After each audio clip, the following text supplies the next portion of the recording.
Hi guys, Asma here, and I'm back with my next, summer transfers, um, summer transfers series, I guess you could call it. I'm going to be doing pretty much every team in the Premier League, whether it'll actually be every team, I don't know yet. But I'm going to do the main ones. So we did Man City last time, and what they need to do to get the title next season. This time, we're going to do Arsenal, and really their fight is to get top 4 next season and try and win either the FA Cup or the Capital One Cup. I don't think they'll be challenging for the title. You never know, but I doubt it. And Champions League, it's still a doubt whether they'll even be in it. I would like to say first of all, before I get into all the players and stuff, who they need to bring in, who they need to keep.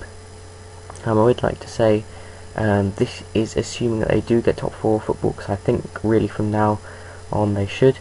And what was the other thing? Yeah.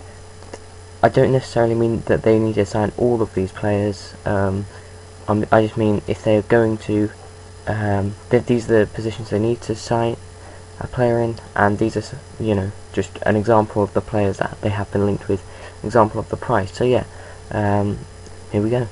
Right, so unfortunately the thing doesn't exactly fit, but it's okay. And now you may have noticed on my last, slide, the last picture that was on the screen, there was a quote that said, you can't buy class, stay faithful forever. And I completely disagree with that. You can buy class. These days you need to buy class, and that's the only way you're going to win or succeed, if you like, because they don't necessarily have to win anything next season. Arsenal, Champions League football again next season will be success for Arsenal. I don't see them, taking over from City and United or possibly Chelsea next season. I can't really see Arsenal challenging for the title or the Champions League. Possibly I say minor. FA Cup's considered a major trophy. So yeah, but these are the players I believe Arsenal need to sign. So yeah, first of all I'd like to say there has been a reported budget of 70 million that Arsene Wenger is going to get. Now obviously it's Arsene Wenger, he's not going to spend all that, but that's the budget, and the total actually comes to 70 million if they sign all these players. So if he does have the budget, why not go and sign these 5 players? I'm going to go through the whole team and explain why I think they should keep them and keep them in their starting 11. And the ones that may shock you are more at the back rather than going forward. So here we go. Szczesny in goal first of all. He's still young.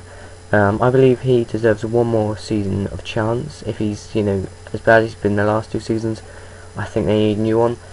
They have been linked with Victor Valdez, but to be honest I think that's just a step down. You've got like a keeper who's just as bad for you're spending money, and he's old, which yes is experienced, but I think everyone saw the PSG Barcelona game, and he was just terrible on that. He made one good save from the free kick, the rest of it he was very dodgy for.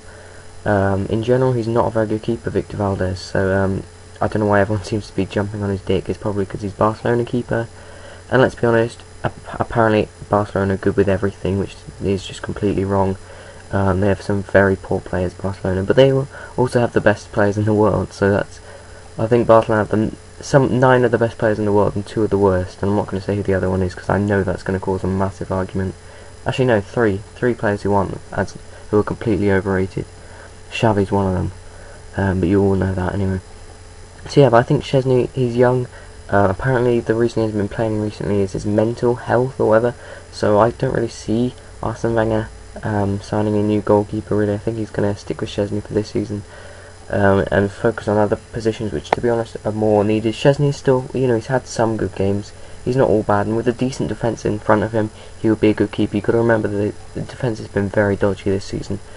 So now I'm going to move on to Bakary Sagna, which probably between Arsenal fans in particular will cause some sort of controversy. I know he hasn't been too popular this season, but he's got the experience. He has, I believe he's like 28, 29 now. He is, he did have that one amazing season. Was it 2008, 2007, 08 or 08, 09? One of the two, but he was really good in that season. He hasn't been the worst player in the world. I believe, again, with a better team around him, he can get back up to top form for at least one more season. Arsenal have been linked to signing a young Dutch right back. I can't remember his name off the top of my head, but I had a look at him on FIFA. He didn't look too good, but he's young, so and he's supposed to be the potential replacement to Sanya, but honestly I couldn't really think of anyone who they could replace Sanya with who's better. You know, there's no point in disrupting the team too much. They do also have Jenkinson, who I believe will be a really good player one day, so yeah, I'll just, to be honest, leave Sanya in there. Now the next player is Mertesacker, and out of the three main centre-backs for Arsenal, which is Vermaelen and Koscielny, Mertesacker, for me, Mertesacker's been the best. He's had a few dodgy moments, but all Arsenal players have really this season. Yeah, Mertesacker's had a few dodgy moments, but at the same time he seems relatively calm on the ball. He's a decent passer, he's quite tall, he gets a few goals, and in general he has been their best centre-back. I believe his average rating's around 7 over this season. I did check that a while ago. I don't know what it is now after his red card particularly. Every player gets sent off at some point, pretty much every player anyway in their career, so you know, I guess it's just one of those things that's going to happen. He's a bit unreliable, but you know, I think Arsenal, they do have the money to spend a lot, but they're not going to, are they? So for me, they could keep either Mertesacker, they've got to keep Koscielny and Vermaelen, I think, as well. No point in getting rid of them. So yeah, they could also play, but who knows? You know, Mertesacker might be amazing next season, Vermaelen might be amazing, Koscielny might be amazing next season, who knows? Anyway, I'm going to move on to the first new signing, or possible new signing. It's Mamadou Sakho, who's been linked with Arsenal for about 3 years now. He's a French player, and we all know how much Arsene Wenger loves his French players. And 12 million is, I think, relatively expensive for Mamadou Sakho, considering he isn't in the PSG starting 11. But PSG are rich; they don't necessarily need to sell him. So I think 12 million is about the right price. Keep in mind, Arsenal got 16 million, was it, for Touré? I'm pretty sure it was 60 million. So you know, some prices are just crazy, but I think Sakho, 12 million is relatively good for his ability. The fact he's not in the PSG starting 11 anymore, Alex is kind of taken over him, which I think is a bit strange. I personally would play Sakho because just because the youth brings Sakho through a bit more. Alex is relatively old, but Alex is a good defender, let's not get that wrong. But yeah, Sakho's been linked with Arsenal for a long time, and now looks like the most likely time that he's going to move. I think end of this season. If he stays another season at PSG, I think he'll stay there. Sorry, for a long time. So yeah, I think Sakho's a good player, and I think he'd fit in well at Arsenal. He's strong and he's decent in the air, decent tackler, relatively quick. I just think he's, you know, one of those players who would do well at Arsenal. Move on to Monreal, left back. Obviously they're going to keep him. He's only just joined. Brilliant left back. Well, he's had a good start anyway. In the Premier League, and he seems like a good player. I'm not really going to say too much else on him. I think we all know why he's in the team. Next is Capoue, or Capau. I'm not quite sure how you pronounce that. Sapau, I'm not sure. 10 million anyway. He's been linked to the move to Arsenal.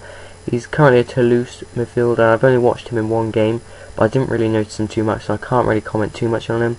But he seems to be rated quite highly. I believe he's quite young.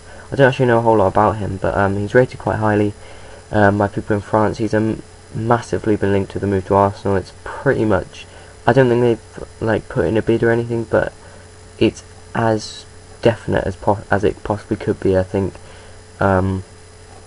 Capau, whatever you want to call him. So yeah, I can't really comment on whether he'll be a good player. He's not necessarily the one I would have. I would sign Villa, even though he's just signed for what do you call him? The team, Ruben Kazan. I personally would have gone for him, but he's already signed for another club now. Well, he may be a bit too expensive. I don't know, Capel might be amazing. I honestly can't say much more on that. So we'll move on to the next player, which is Yohan Cabaye. Cabaye's, you know, Newcastle haven't had their best season, so Cabaye may now be looking to move on at the end of this season, unless they win the Europa League, which I don't see happening anymore. So yeah, Cabaye may be looking to move on, but Newcastle are going to want quite a bit of money for him. I believe 18 million probably be the most they'll be looking for. Arsenal might be able to pick him up for around 12 to 15 if they're lucky. I'm not sure how long he's got left on his contract. That would definitely come into it. But Cabaye's, you know, he's a really good player. He's still been a good player this season. He's struggled. He's had a couple of injuries this season, which has just been unlucky. I believe he's out. Is he out injured now, or is he back now? I'm not sure, but yeah, I definitely think if he had been fit the whole season, Newcastle would be in a much better position than they are. So yeah, I think he'd be a good replacement for Arteta, he's at least 30 now. I think he's actually 31. And Arteta, he's a decent player, but he's nothing special. I'd say Kabai's better already, and Kabai's a bit younger, so I'd have Kabai in there. Now next up is Jack Wilshere. Obviously, obvious reasons, he's probably Arsenal's best player, so let's just leave it at that. I don't really want to go too much into him. Or Walcott, they've been their two best players this season. They're obviously going to stay. Well, not obviously going to stay, but they pretty much are obviously going to stay. I think Walcott's just signed a new contract. A lot of money for him, and Wilshere, I don't think he'll ever leave Arsenal, so I think it's pretty much obvious that those two will stay, unless Arsenal really need to sell someone. So yeah, I'm not going to say too much more on them. So now let's go into David Villa, 12 million. He's been heavily linked with Arsenal in the summer. I believe Arsenal were rumoured to have put in a bid for Barcelona to Barcelona for Villa of around 12 million. Whether they actually did or not, I'm not sure. I don't even know if Wenger's actually interested, but Villa's been good since he returned from injury for Barcelona. He's been scoring goals in La Liga for Barca. He is relatively old, so 12 million maybe a bit too much, but he's still a world-class player, and I think he really could. If Arsenal are going to challenge for the title, which I honestly really doubt, no offence to any Arsenal fans, but I think Villa has to sign, because I think he is still world-class, and I think he is still, not as good as he was, but he's still a very, very good player. So yeah, 12 million for him I think would be decent. He might be quite a lot on the wages though, which I don't know whether I would bother paying him that much. Maybe go for someone else. Maybe even just keep Podolski on that left wing, or Oxlade-Chamberlain. So yeah, I don't know. It depends what Arsene Wenger really wants to do. Let's move on now to Stevan Jovetic, who's a good player. He's had a good year in Italy with Fiorentina. I think everyone knows about him on FIFA. He's one of the better strikers on FIFA. He is a very good striker in real life as well, and he's been linked to he's been rumoured away with a move to a London club or Man City. Tottenham are also rumoured to be interested, and Chelsea and Man City obviously. And apparently he's not going to be going for too much, only 18 million, because I don't know whether his contract's up. I know it's just been linked with relatively cheap compared to how good he is, a move. So I think he'd be a good signing for Arsenal. He'd be better than Giroud, he's brilliant. Giroud is brilliant when he's on form, when he's playing well. But when he's not on form, or he's not playing amazingly, Giroud he's just one of the worst strikers in the league. He's so unreliable, I think. So I personally would keep Giroud in the squad and bring him off the bench every now and then. But for me, someone like Jovetic has to come in. Gonzalo Higuain has also been linked with a move away from Real Madrid to either Tottenham or Arsenal. So again, the same. But yeah, now I'm going to move on to who should be in and who should stay. Maybe controversially. So let's go. So yeah, now on to players to leave. First of all, and the players I think should leave are Abu Diaby, although I don't know whether they will be able to sell him because of his injury. But for me, he's not that special when he plays, and he's injured all the time. So for me, even just releasing him, just get him off the wage bill, because he's, to be honest, to me, a waste of money. What's he doing? He's on the pitch. He's decent, but he's nothing special, and sometimes he's very poor. He's not an amazing player. And the next up is Shamak, and a lot of these players are basically just really get rid of them because they're not worth their wages, and I don't think they'll take a pay cut. Shamak is one that I think is a massive ego. Every time you seem to see him in the papers, he seems to be talking about himself, or he's out partying or doing something really stupid. He's just a liability to me. He can't even get in West Ham's team ahead of Andy Bastard Carroll. So how's he going to get in the Arsenal team? No idea. I believe he's on around 50k a week. I'm not sure whether that's 40 or 50, but again, just get rid of him. Next up is Danielson. This is a player who just seems to be forgotten about really by Arsenal. Just keeps getting sent out on loan, whether that's he wants to be or Arsene Wenger doesn't want him, I don't know. Whenever I saw him play back in the day, I never really thought, oh, he's terrible, he's always been rated, as a decent squad player to have. But to me, if they're not going to use him, they might as well get him off the wage bill and just bring in, say, 1 or 2 million for him and sell him to like either a Brazilian or a Spanish club. And next up is Andre Arshavin. Obvious reasons, just get rid of him. He hasn't been good enough. He's a bit lazy, and he's on quite a lot. I think that's just an obvious to get rid of him. doesn't even play. Sometimes gets on the bench, but I still wouldn't bother having him in the squad. And again, I don't want to spend too much time on Scolacci or André Santos. Everyone knows they've been terrible, and just get rid of them. They're on too much. Santos is another one who's out on loan. I believe Scolacci is still actually at Arsenal, just isn't getting played. For me, Scolacci, just retire. Literally, what you're doing, you're getting money, and that's it. You're just wasting club's money. Santos, he's probably a bit too young to retire, really, but I think Arsenal could probably get him to leave on a free transfer, or possibly, seeing as Brazil's economy is absolutely booming right now, they might be able to get 1 or 2 million for him for a really stupid Brazilian club, to be honest. Next up is Johan Giroud, who's currently out on loan at, is it Hamburg? And the one thing I heard about him was that he had a really poor debut, and that's literally all I've heard. He hasn't really done anything apparently, so just get rid of him really. Next up is Park Chu-young. He came in, was he like 8-9 million for Arsenal, I believe? I think it might have been actually like something like 6, but it's a complete rip-off for what he's been. He's played like 2 games or whatever, and just got loaned out, and I personally would let him go, wouldn't bother with him.